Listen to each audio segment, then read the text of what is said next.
Royal Enfield almost died in Indian market. ಆದ್ರೆ ಒಬ್ಬ ವ್ಯಕ್ತಿ ಬೈಕ್ ಗೆ ಮರುಜೀವ ಕೊಡ್ತಾರೆ. ಇದೊಂದು amazing comeback story of a legendary motorcycle company, the Royal Enfield. Royal Enfield ನ ಸ್ಟೋರಿ ಸ್ಟಾರ್ಟ್ ಆಗುತ್ತೆ 1901 ಇಂಗ್ಲೆಂಡ್. ಇದು ಬ್ರಿಟಿಷ್ ಆರ್ಮಿಯ ಫೇವರೇಟ್ ವಾರ್ ಬೈಕ್, ಯಾಕಂದ್ರೆ strong, reliable and made to survive any battlefield. Independence ನಂತರ Indian ಆರ್ಮಿಗೆ ಒಂದು strong bikes ಬೇಕಿತ್ತು. ಅದಕ್ಕೆ ಬ್ರಿಟಿಷ್ ಕಂಪನಿ ರಾಯಲ್ ಎನ್ಫೀಲ್ಡ್ ಜೊತೆ ಕಾಂಟ್ರಾಕ್ಟ್ ಸೈನ್ ಮಾಡಿ 1955 ಮದ್ರಾಸ್ ಅಲ್ಲಿ ಈ ಬೈಕ್ ನ ಮ್ಯಾನುಫ್ಯಾಕ್ಚರಿಂಗ್ ಯೂನಿಟ್ ಸ್ಟಾರ್ಟ್ ಮಾಡ್ತಾರೆ. ಇವರ first model royal Enfield bullet. ಇದು ಎಷ್ಟು ಪಾಪ್ಯುಲರ್ ಆಗುತ್ತಂದ್ರೆ ಇದು ಆರ್ಮಿ, ಪೊಲೀಸ್ ಮತ್ತೆ ಕಾಮನ್ ಪೀಪಲ್ ಎಲ್ಲರ ಫೇವರೇಟ್ ಚಾಯ್ಸ್ ಆಗುತ್ತೆ. ಆದ್ರೆ ಜಾಪನೀಸ್ ಕಂಪನಿಯ RX-100, ಸಮುರಾಯ್ ಮತ್ತೆ CD-100 ನಂತಹ light white, fast mileage bike ಗಳ ನಡುವೆ outdated technology, poor quality control ನ ಕಾರಣ ಇದರ ಸೇಲ್ಸ್ ಡೌನ್ ಆಗುತ್ತೆ. ಇದರಿಂದ ರಾಯಲ್ ಎನ್ಫೀಲ್ಡ್ ಆಲ್ಮೋಸ್ಟ್ ಕ್ಲೋಸ್ ಆಗೋ ಸಿಚುವೇಶನ್ ಗೆ ಬರುತ್ತೆ.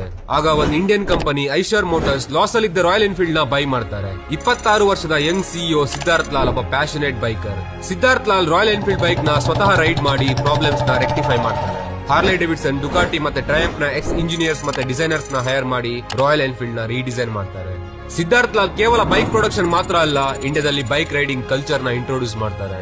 ನಂತರ ಬರುತ್ತೆ the Royal Enfield classic 350.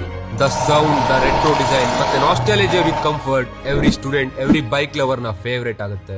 By ಮಾಡ್ಲಿಕ್ಕೆ ವರ್ಷಗಟ್ಟಲೆ ವೇಟಿಂಗ್ ಲಿಸ್ಟ್ ಸ್ಟಾರ್ಟ್ ಆಗುತ್ತೆ. ರಾಯಲ್ ಎನ್ಫೀಲ್ಡ್ ಮತ್ತೆ ಇಂಡಿಯನ್ ಮಾರ್ಕೆಟ್ ನ ರೂಲ್ ಮಾಡ್ಲಿಕ್ಕೆ ಸ್ಟಾರ್ಟ್ ಮಾಡುತ್ತೆ.